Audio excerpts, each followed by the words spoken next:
Hello beautiful souls, welcome to the channel. This is Zara. I'm starting a SIBO and Candida series in which I'm going to share my experience of how I overcame SIBO and Candida IBS issues. I did it on a vegan diet, so it wasn't easy for me. It took me longer than it should have, but I had no other choice. Now I know when you're suffering from SIBO or Candida, you're recommended to stick to protein diet because the bad bugs feed on the sugar, the gluten, and the fiber. But I had no choice, guys, because I had been on high protein diet from a long time and was messing up my liver and kidneys. Remember, eating too much protein, it is really hard on liver and kidney, and especially if you're not eating enough vegetables with it. Also, I want to bring this to your notice that excess of protein is also broken down into sugar and stored as glucose. Yes, guys, your body is designed or is programmed to derive energy only from two sources, and the sources are fat and carbs. Your brain is 60% fat and 40% carbs. Okay, so your body is designed to derive energy from fat and carbs. That is the reason we tell you to go on a keto diet rather than being on a high protein diet. Because again, excess of protein is also stored as sugar in the body, because body can only absorb or derive energy from carbs or sugar, right? That's how it works. That's how it's programmed. So eating too much protein is not recommended. At least I don't recommend it. I've experienced results that were not in my favor. I started experiencing ammonia breath, fatty liver, all because of eating too much protein. Also, and when I say this, I also say this about the plant protein as well, because I turned vegan in January 2021, and so my options were to eat tofu or tempeh, because I had to switch to plant-based proteins. But that is also not good because I also have thyroid, and thyroid people are not thyroid people do not do well with the soy protein, so you got to stay away from soy proteins as well. But I did it for a few weeks, and then it made my body estrogen dominant, and I started developing oxalates and stuff, right? So it was just making things worse, and my constipation became worse as well. So stay away from the protein as much as you can. Once in a while is good, but eating vegetables along with your digestive enzymes is going to be better for the long run. Now, this is the first video of the Candida and SIBO series, guys. I'm going to be sharing what I experienced, what mistakes I made, and how you can benefit from my experience. In this first video, I'm going to share the 5 steps or the 5 phases that are involved in eliminating SIBO and Candida from your body. So let's take it to my board. Alright, so let's talk about the 5 steps that are involved in cleaning up SIBO and Candida from your body. So the first step is phase 1, that involves open drainage pathways. So guys, this means that you have to open the drainage pathways before you get on the SIBO or Candida treatment.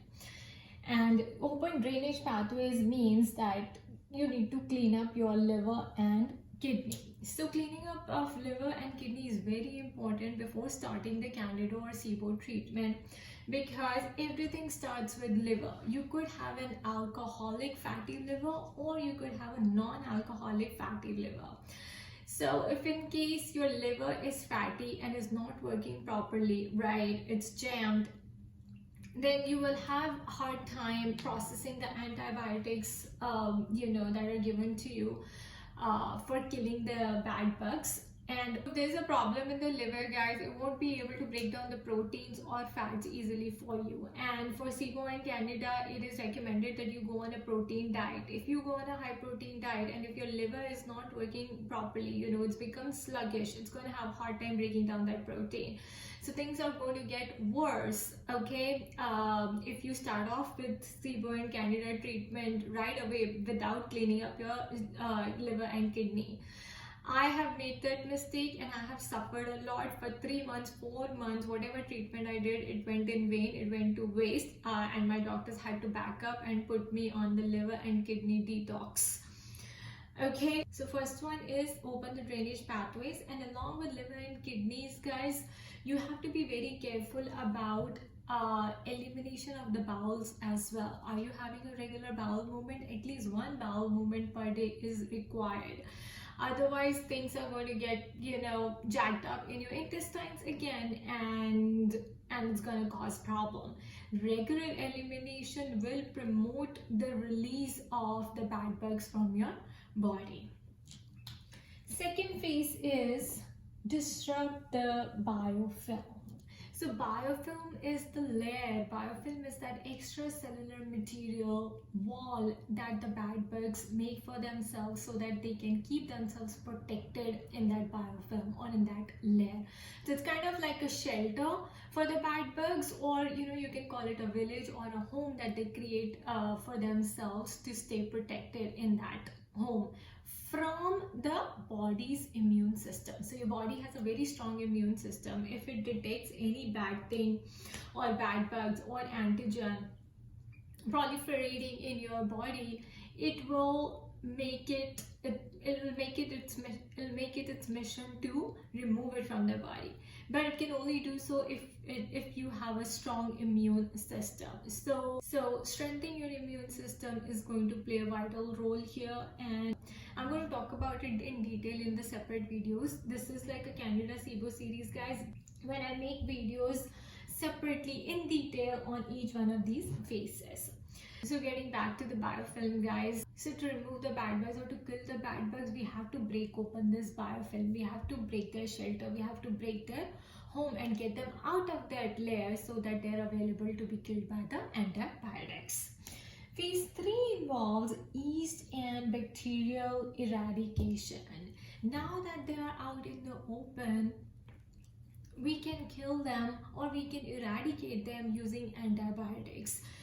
Now it's your choice. You can do antibiotics, you can do herbal antimicrobials, or you can also do an elemental diet. So there are 3 options of killing them, and I have done all 3, guys, and again I'm going to talk about it in detail in my separate video. But for now, you just need to know that, okay, there are 3 options, and I would suggest to go for the herbal antimicrobials. It might take longer, but it is effective, it works, and does not have much side effect. Versus the antibiotics, which are very, very hard on your liver again.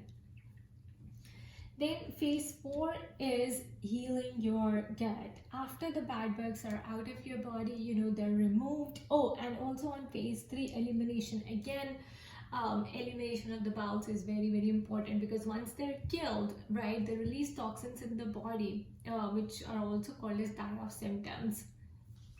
So if they're not removed, through regular bowels, out of your body, these toxins can get reabsorbed into the body, and they're called as endotoxins. So you don't want the reabsorption of the endotoxins, right? Therefore, again, elimination of the bowel movements is very, very important. Phase 4 is healing your gut. So after the SIBO and Candida are gone, we have to repair your gut lining. So repairing the gut lining is important, guys, because before adding the probiotics, lot of doctors make this mistake.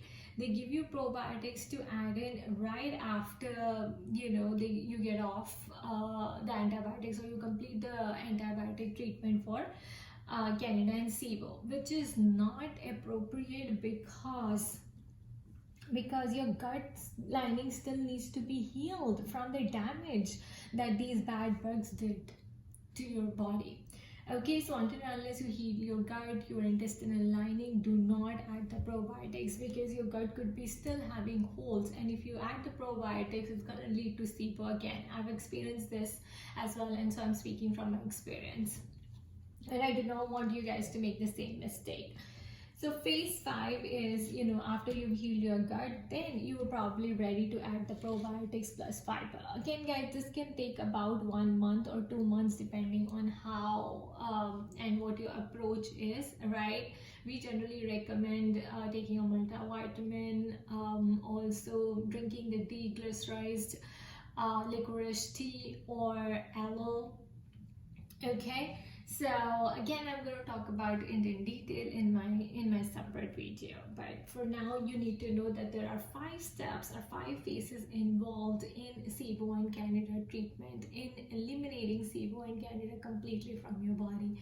It is not that easy. I did it on a vegan diet, so it took me a longer time, but I had no choice. And I had no choice because I had been on a high protein diet from a long time and it was messing up my liver and kidney. I had started to have ammonia breath, pre-diabetic symptoms and stuff like that. So I had to get off protein and, come to a vegan diet or become vegan completely. Because these bad bugs feed on sugar and especially gluten, and they also feed on dairy as well. So you want to stay away from gluten and dairy for sure. And then I, gave up on meat protein as well. Because again, it's hard on your liver and kidney, and you do not want that. You want to clean your liver and kidney. You want to get rid of that bad cholesterol that meat protein adds to your diet or adds to your body. Okay. So it can be a bit hard. It may take you a longer time if you do it on a vegan diet, but it'll be much better than just eating protein, or being on a high protein diet, because you do not want these symptoms to flare up. Because guys, being on a protein diet will also constipate you further. Okay, so you're not making things easier for yourself. In fact, you're making it worse. All right, and we want to simplify things here. So eating too much protein can lead to constipation. These bad bugs fermenting the food that you're eating and releasing the methane and hydrogen gas, that causes bloating and stuff, and constipation as well. So that also leads to constipation. So my suggestion is to stick to as much vegetables as you can. Okay, because this will keep the stuff moving. It will add fiber plus the carb that you need, and also the nutrition that your body needs. Okay, so in my next video, I'm going to talk about the phase 1 in detail, and then the rest of the phases in my subsequent videos in detail as well.